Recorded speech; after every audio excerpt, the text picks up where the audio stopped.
Pada suatu malam yang tenang, Rasulullah duduk seorang diri, merenung tentang keadaan umatnya kelak setelah beliau wafat. Dalam kesendirian itu, datanglah malaikat Jibril alaihissalam, menyampaikan wahyu dari Allah Ta'ala.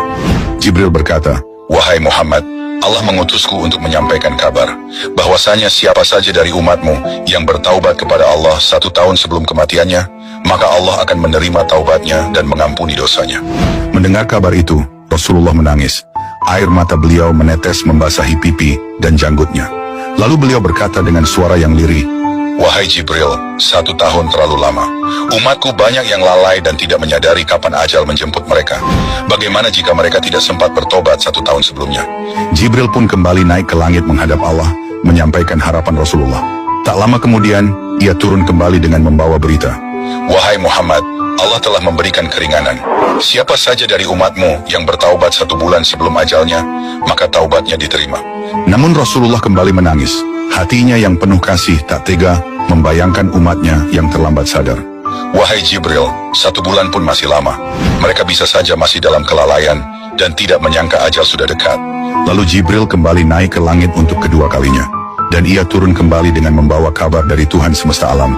"Wahai Rasulullah, Allah yang Maha Penyayang berfirman, siapa yang bertaubat 1 hari sebelum ajalnya, maka aku akan menerima taubatnya dan mengampuninya." Namun Rasulullah masih belum tenang.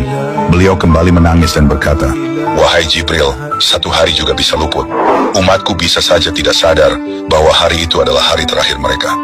Untuk ketiga kalinya, Jibril kembali naik menghadap Allah dengan membawa kerinduan dan tangisan sang Nabi tercinta. Beberapa saat kemudian, Jibril turun lagi dan menyampaikan kabar agung.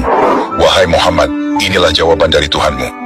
Allah berfirman, barang siapa yang bertaubat walau 1 saat sebelum nyawanya sampai di kerongkongan, maka aku akan menerima taubatnya dan mengampuni dosanya." Mendengar firman itu, Rasulullah pun tersungkur sujud. Tangisnya pecah dan air matanya mengalir deras.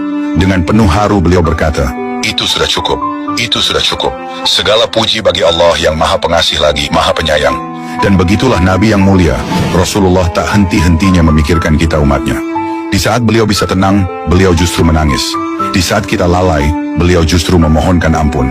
Lalu Allah pun membuka pintu taubatnya hingga detik terakhir sebelum ajal datang. Maka adakah alasan bagi kita untuk menunda kembali? Jangan sampai tangisan Nabi menjadi sia-sia.